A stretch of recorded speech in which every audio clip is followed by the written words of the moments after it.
Hi! Peace be with you, brothers and sisters. My name is Sulaiman.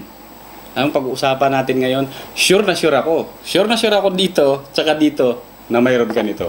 Kahit mahirap ka, or kahit mayaman ka, kahit ano pa religion mo, maganda or pangit, kahit ano pa, yung status mo sa buhay, mayroon ka nito. Problem. Mayroon ka, no? Di ba mayroon ka? Pero, bakit kaya?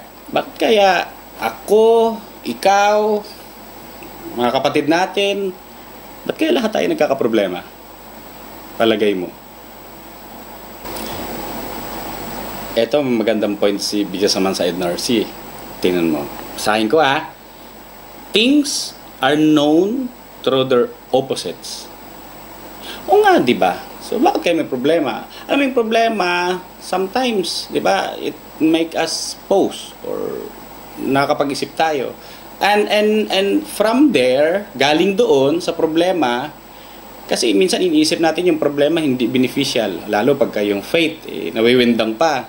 Alam mo, nakakatulong lahat sa atin, kahit ano, kahit maganda, or sabihin natin yung hindi maganda na pangyayari, or para sa paningin mo, pangit, nakakatulong yun. Kahit darkness, so parang bakit may darkness? Gusto mo araw lang, mas maganda pag araw lang, kasi ito yung masaya.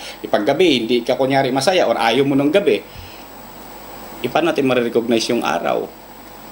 Hindi natin marirecognize yung araw.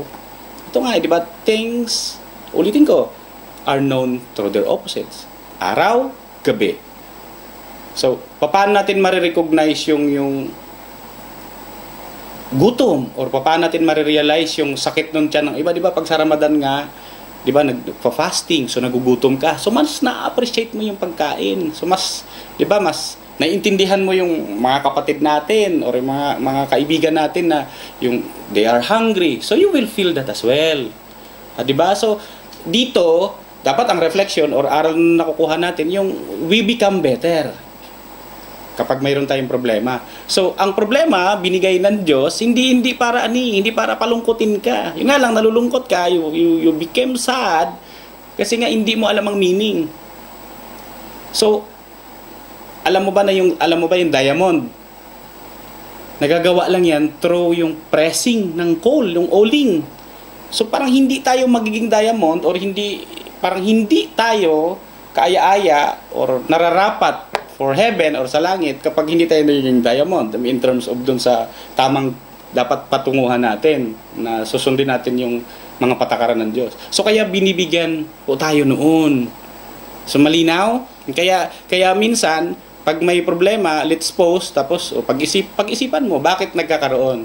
So parang ano yan knocking the door. God is parang knocking the door, or yourself na hello. Ito.